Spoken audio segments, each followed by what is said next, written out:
Hey everyone, this is some infamous footage from Diddy's white party back in 2009. What was supposed to be a glamorous event takes a weird turn here with some pretty disturbing stuff going on. It's wild to see what really went down at these parties behind all the glitz and glam. I'm from Cali on the beach, man. Venice Beach. Venice Beach. Yeah. That's a picture. Give a shout out. That's a Christian. Can we get a shout out? How you doing? We here to try to raise money for these mosquito bed nets.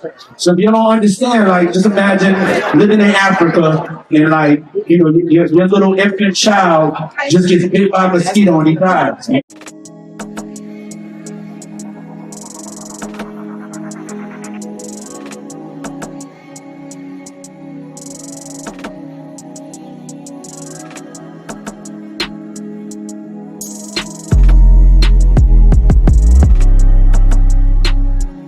Hey, what is going on with y'all, man?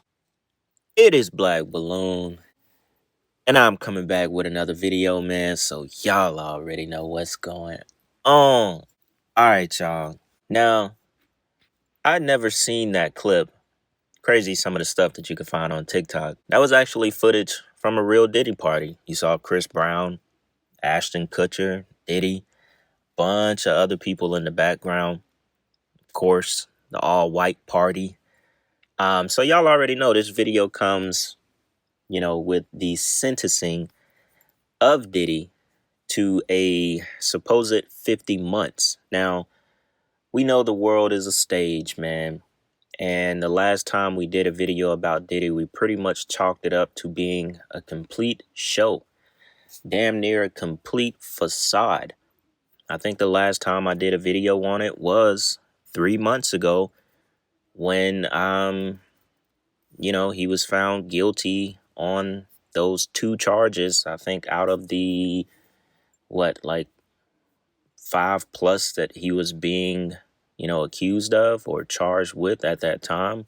Now, what's crazy is 3 months later, on the 3rd, he is now, sentenced. So, we get a little bit of numerology here, but what's crazy, what even made me think about that, right? The trial was 3 months ago. Today is the 3rd that he got sentenced. Also, October is like domestic violence month, right?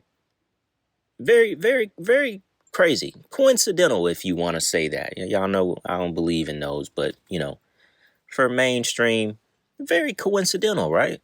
Now, this reminded me of something. Y'all might find this to be interesting. I don't know. You might think I'm reaching.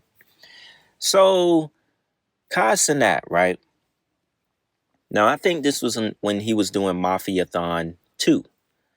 The videos we've done lately with Kai Cenat, he's been doing Mafia-thon 3. So, if I'm not mistaken, I don't know if they were using a different house or not. The Mafia-thon 2 house, and I'm going to play y'all a clip here in a second, was right next to Diddy's house in LA that was raided by Homeland Security.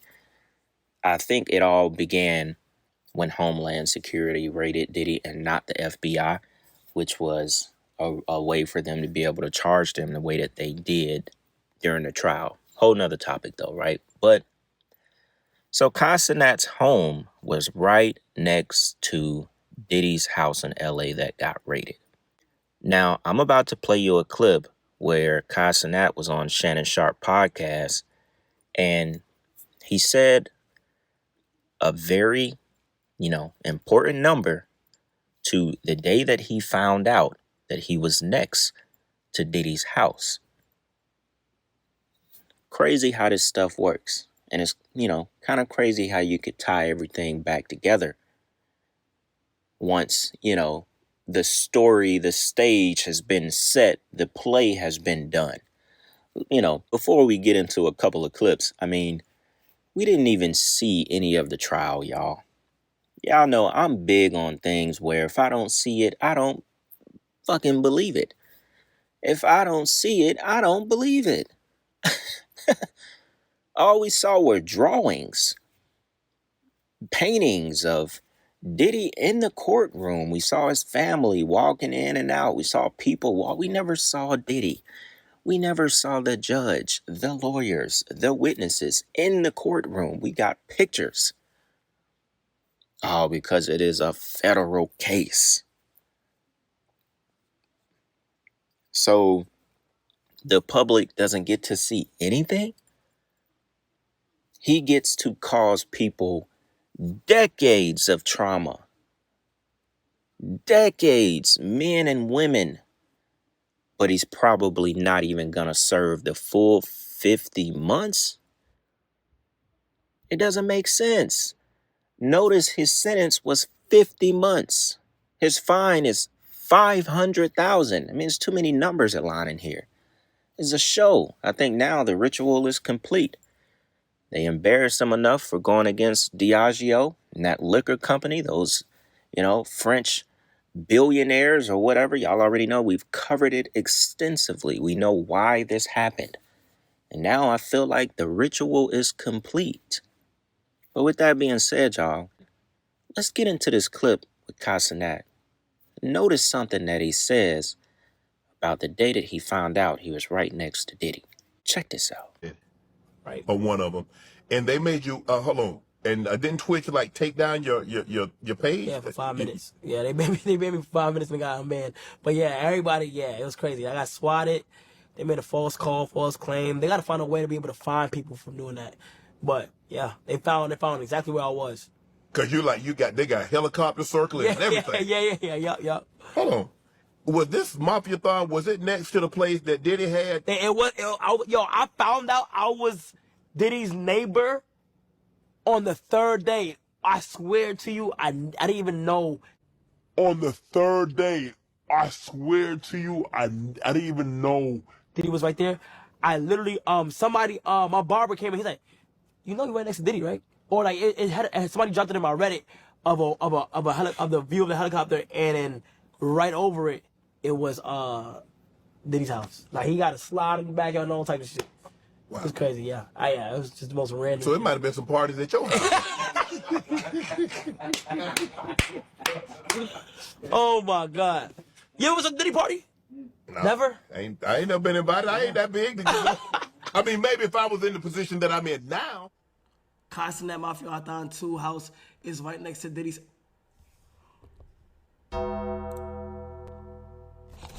This is cap. Wait, what?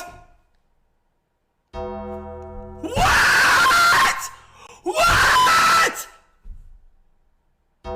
Wait! Oh, fuck no! Oh, Casanat, you in trouble. Check it out, y'all. Check it out.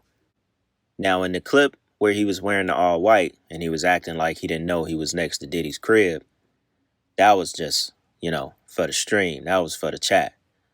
You know when they being extra, when they all loud and yelling and shit. Of course he knew. You don't get no, $20 million plus mansion to run your streams in without knowing your surroundings and who next to you. Of course, the people that set you up with the house knew that Diddy stayed right next to you. Of course. Just doesn't work that way.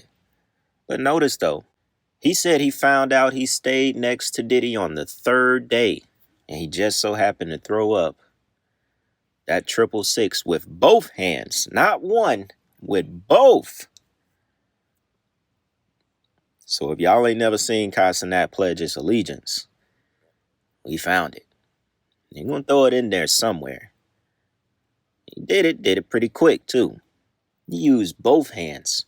Said he found out on the third day. Diddy's trial was 3 months ago, and he just got sentenced today on October 3rd during Domestic Violence Month. Crazy, right? Now, when I originally saw this, just instantly was like, let me go ahead and get on here and talk to y'all. Because at first I was just going to ignore this whole Diddy being sentenced thing. But I was like, nah. We got to talk about how this is a show. A damn show. It's crazy how Castanet had on all white in that clip where he was acting like he found out about it. I could just be reaching with that one, but it's like all of this stuff just, I don't know, man. It all just adds up. I don't know when that Shannon Sharp episode was that he was on there. It might have been a while back. I don't know. I don't know how long ago it was, but just crazy the connections that we can make to this whole situation, right? Now, this would, pretty much wrap this video up. I just kind of wanted to get on here and talk about it.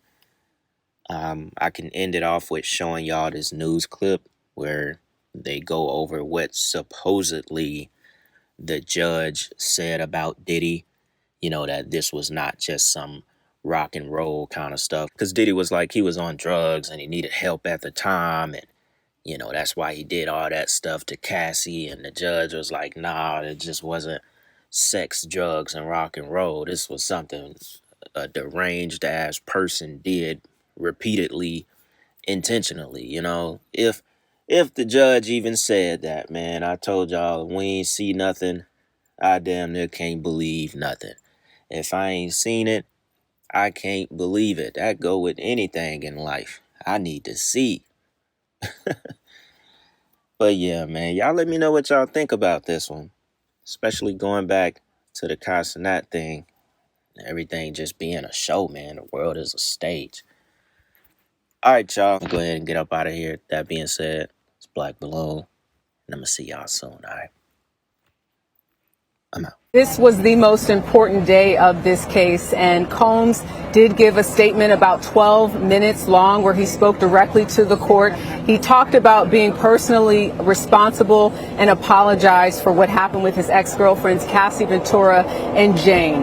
October is Domestic Violence Awareness Month, and he said moments ago, I want to personally apologize to all of the victims of domestic violence. He said, quote, I hate myself right now. I was stripped to nothing. And when it comes to that video of him beating Cassie, he said, I was sick on drugs. I was out of control. I needed help.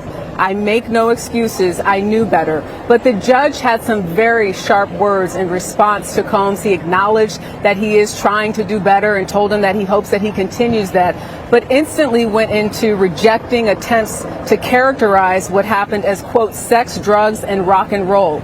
He said you abused your power and control you had over women you claimed you had loved. You abused them emotionally and physically. He said the evidence was massive.